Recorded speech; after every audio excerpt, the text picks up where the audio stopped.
আমাদের প্রিয় নবী হজরত মুহাম্মদ মুস্তাফা সাল্লাল্লাহু আলাইহি ওয়াসাল্লামের পবিত্র জীবন কিয়ামত পর্যন্ত পৃথিবীর আঙিনায় পদার্পণকারী সকল মানুষের জন্য সর্বোত্তম আদর্শ।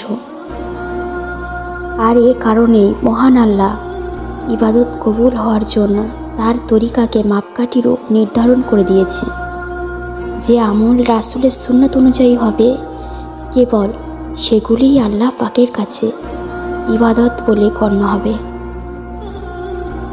অতএব মহানবী সাল্লাল্লাহু আলাইহি ওয়াসাল্লামের সুন্নতের উপর আমল করলে রাসূল সাল্লাল্লাহু আলাইহি ওয়াসাল্লাম যেমনইভাবে বলেছেন, যদি তোমরা আল্লাহকে ভালোবাসো তাহলে আমার অনুসরণ করো, যাতে আল্লাহ তোমাদের ভালোবাসেন এবং তোমাদের গুনাহসমূহ মাফ করে দেন।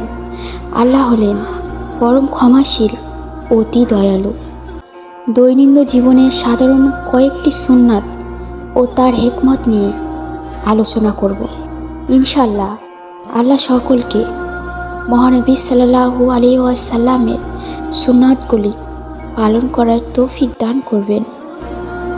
আল্লাহ রাসূল সাল্লাল্লাহু আলাইহি ওয়াসাল্লামের ওসিলা করে আমাদের সমস্ত মনের আশা পূরণ করুক এবং দ্বীনের পথে চলতে সাহায্য করুক। আল্লাহুম্মা আমিন।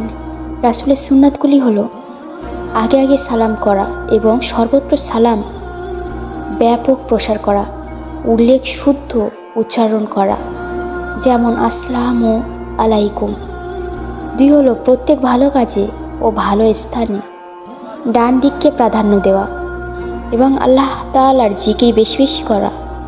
উত্তম হলো আপনি যখন উপরে উঠবে তখন আল্লাহু আকবার বলবেন, আর নিচে নামার সময় সুবহানাল্লাহ বলবেন এবং সমতল ভূমিতে চলার সময় লা ইলাহা ইল্লাল্লাহ বলা। 5 ওয়াক্ত নামাজের পর ও ঘুমানোর সময় তাসবিহে ফাতেমি পড়া। সকাল সন্ধ্যা 3 তাসবিহ আদায় করা, অর্থাৎ 100 বার তৃতীয় কলেমা, 100 বার ইস্তেগফার, 100 বার যে কোনো দরুদ শরীফ, চলতে ফিরতে ও উঠতে বসতে যে কোনো জিকির। আল্লাহ সকলকে হেদায়েত দান করুক, রাসূলের সুন্নতগুলি পালন করার তৌফিক দান করুক।